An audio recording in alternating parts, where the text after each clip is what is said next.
Hi, and welcome to Across the Desk. This week's episode, I'm going to do something that's going to be new, something exciting for me, and something that I kind of planned to do for a while on the show. I'm actually going to have a live guest with me.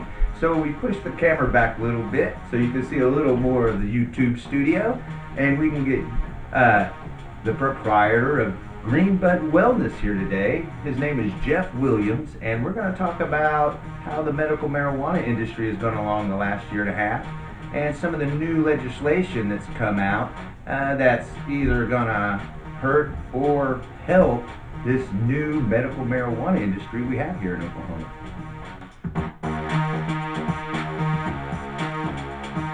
I want to welcome to the show Jeff Williams. Thank you for having me today. I appreciate it. Oh yeah, thank you for showing up. I really appreciate it. Much stuff. We're going to talk about the medical marijuana industry today, and Jeff, as a guy on the ground floor, how's it been over the last year and a half?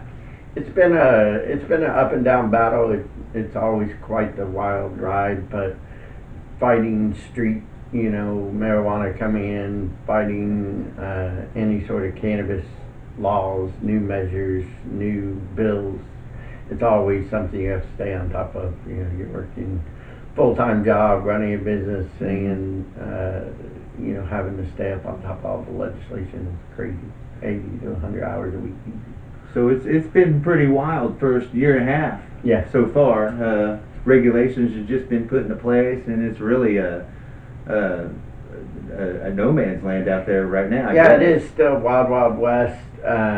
There's still a lot of ironing out that's got to happen. People are still bringing in cannabis from out of state, which is obviously illegal, and that hurts and damages the market. Yeah. So a lot of back and forth, and I hope people do the right thing, but humanity, anytime a buck is involved, unfortunately, that kind of corrupts the marketplace. Yeah. Has it been profitable somewhat, or? It is an attainable business model. The tax models are out of this world. There's what's called 280E scheduling, and if a person's not careful, you'll dive down this rabbit hole, and your day-to-day life seems great because it's an all-cash business model, and you'll be sitting there on $30,000 all of a sudden, and the government wants $20,000 of it. Oh yeah. So it's something that can get away from you quite quickly, but if managed properly, it is a doable. The end game for a lot of people is recreational. Holds the true profit margins with medicine, even traditional medicine. People think there's a lot of money in it, and it's not. It's more about helping people get better than trying to profit. That's why I started it personally. More for the medical reasons and helping people out rather than the profit. I've got bills to pay like anybody else, but we average between $11,000 to $15,000, just in giveaways every month. Yeah. Rather than keeping that profit. Sure, you could argue build more stores, build more locations, more convenience for people would be nice, but I prefer help as many people as you can, and there's 100 other stores that hopefully hold those same vision and values that you've portrayed yourself, and they'll latch on to those same vision and values and profit. And that makes me think of another question. How is competition, and what's it like out there right now? Oh, it'll beat you up quick if you're not careful. My approach has always been offer good quality medicine. We've averaged, I think, over $600,000 in sales in a year. So starting from $16,000 a month, with a business model that went from probably sixfold, in a year's time, to me, is a workable business model. So if you offer people good quality medicine at an affordable price, offer them customer service, and offer them education, which to me is key, on how to use the medicine, where to put the medicine in your body, not just say, oh, here's some cannabis, take their money and goodbye. So to me, that's a more workable business model. And I think if more and more stores embrace that business model of actually education versus beating each other up on pricing. I think overall we'll be better off as a market. Now, the next thing I kind of want to get to is there's a few bills that have come out. I really want to go over about three of them. Okay. One of them is this. I did a show a little while back about a guy that put in a bill that wanted to limit new dispensaries within 1,000 feet of church property. Now, that's any church property, borrowed, rented, leased, anything like that. It did pass out of committee, but not without amendment. Now it's not 1,000 feet; it's 300. And I wanted to get your take on that and see what you thought. Good and bad. The arguable points of good. People don't beat up on me and yell at me as an industry player, but it's pre-existing stores will not be affected by that. To me, that is good. Yeah, they get grandfathered in. Yeah, because the good behind it is you have over a year's worth of education in the cannabis industry. So those are going to be leaders. They were already either leaders in previous industries in previous states. There's a lot of people that moved out of Oklahoma that were lifetimers here originally, went and learned their craft in other states and brought it back to Oklahoma. To me, that's good. A lot of people are bashing them. Hey, you left, now it's our opportunity. I stayed here, I went to prison, I did jail time because I needed medicine too, and they find it unfair, and I get that argument, and I understand that argument, but at the same sense, a year and a half in this industry feels like 10 years. Because it literally beats you up that much. You literally have to be on edge, stressed every single minute of every single day. So to say that they're any less valued, I don't necessarily believe, in that process. Because coming into this market new, they make it extremely difficult to even just act as new and be pre-existing and grandfathered in. Oh yeah. The next bill I want to talk about that's just passed through committee, I don't know that it had many amendments to it, but it's House Bill 3959. Now this is by Standridge of the Senate, and who's the guy in the House? How do you pronounce his name? Gatter? Is it Fat Gatter? Fat Gatter. Yeah. At least that's how I. Sorry if we butchered your name. Yeah, sorry, man. But what does this law do? Now it's changing. It wants to take things out of the Department of Health and put it into a new medical marijuana authority or something like that. It's to me mostly good the way I understand it. It does have some bad parts. It has some criminal elements, and to me kind of overrides 780 and 781. I think, which was 2018 if I'm not mistaken. All that became legalized. But the good of it is the health department has been a constant battle between them and the OMMA. You're trying to get, OBNs trying to throw in their weight. You've got the Department of Agriculture trying to throw in their weight. And the OMMA's over here, and they feel like they don't have a lot of power and a lot of say, and they feel like they're just kind of a vanity club.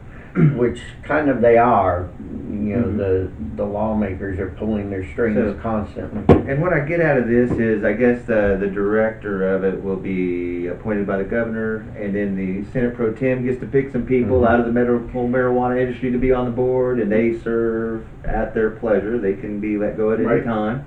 But that's probably okay. We want people in the industry to sit on that, I'm sure. Yes and no. That part of it scares me and several other businesses. As you know, we haven't had the greatest history of government appointees.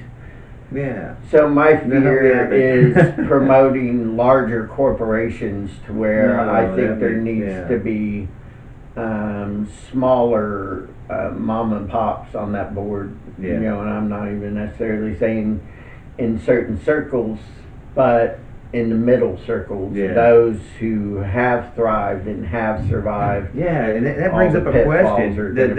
Does this lead to possible corruption? People, because if this is Oklahoma after all, we're dealing with mostly Republicans who love that money. Right. So who's to say that an industry official industry person could say, hey man, I'll donate whatever to your PAC or your political campaign. You give me an appointment.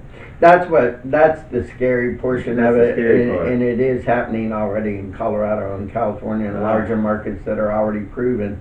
There's, crime cases going on now of laundering money to taking favors and political donations and PACs that are formed. There's, It happens. new PACs here, that I believe it's called like New Age PAC or New Approach PAC, that's moved in and is starting to pay our, politicians to give me a little favor and we'll set up a delivery scheme or house to house. So that is a bother with this one for me. It is already concerning. We're gonna have these people appoint people, and that to me invites influence by corruption. and I guess by default I am suspicious of everybody. Yeah, I would think Scott, maybe it ought to be an election between industry people. Hey, if you're a licensed to have a dispensary or a grow operation, maybe those people should be allowed to vote in their own industry people to be on that board. Might be a better way to go. That's kind of what I feel, and what I've asked to have legislation introduced is that's fine if you want to create an authoritarian type table of the industry so-called leaders. Let them have their table, but add a secondary table that's a consumer-focused medicinal group. Something that can help include everybody. Right. Hey man, honestly, I know we give right. millionaires and billionaires a bad name. Sometimes we kick them in the pants, but they're still Americans too. They still get a say. Maybe they shouldn't have as big a say as everybody else because Citizens United really did a lot to give money influence and really be able to drown out everybody else. I don't like that, but hey, they're still Americans too, and they get a say like everybody else, just not more of a say. So there's a couple other things we wanted to talk about, and that's some of the state questions that are coming out. So tell me about these state questions and your take on them. I'm going to assume you're referring to 807 and 811. Yeah, there's Paul Tays, he's in prison, and he wrote 808, so God love him for that. But here's my problem. We have the greatest industry already. There's no qualifying conditions.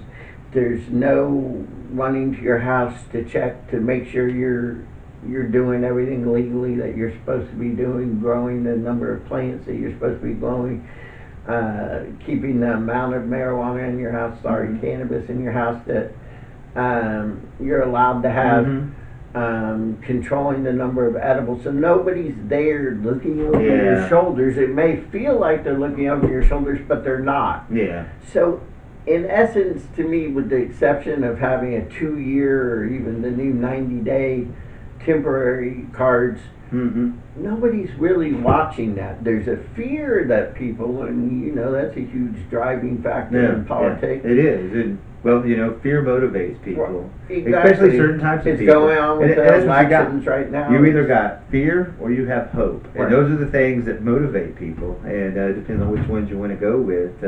Motivate those you want to align with. Exactly. So it manipulates the industry into an attack mode instead of focusing on let's make 788 better. Let's fix qualifying job conditions. Let's fix and remove employers' ability to even test for THC.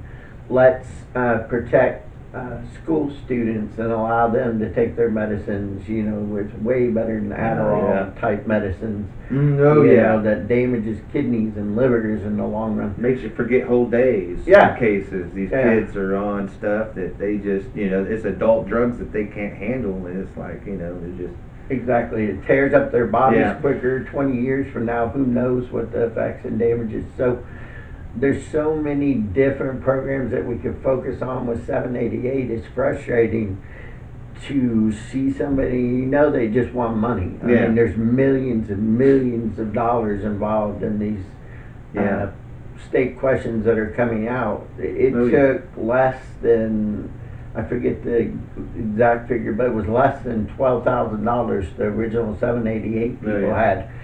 So you know there's good intentions Yeah. behind that state question versus 807. Yeah. 808 was kind of, to me, is laughable joke, because there's no way to enforce it and move it forward to get and collect signatures for it. Yeah. There still has to be a lawful circle around it, because legislators And what is are that never question going to do? Is that the allow it. recreational one that we're talking about? Yeah, I think even it's with too early. rec, Yeah. it's too early. We're still growing. We're still learning. Exactly. This industry is new. It's That's very why I say infantile. let's give it 3 to 5 years before we start jacking with it, and that includes going too far to the right and clamping it down, or going too far to the left To and me, opening it it way just- up, because yeah. that's really going to be detrimental to the industry. It actually creates a black market. It creates a bigger black market than you have now. California's seen it. I think it'll cause more Colorado's problems seen than it'll solve. Exactly. There's so much. You have the vape industry Yeah. that we recently Yeah. had, where Trump had to come out and do something, make some sort of powerful statement, because the black market was growing all across the United States with dangerous vape cartridges that are damaging people, and they're just trying to save a buck. Yeah. So I think it's important to listen to the people that are doing this right now.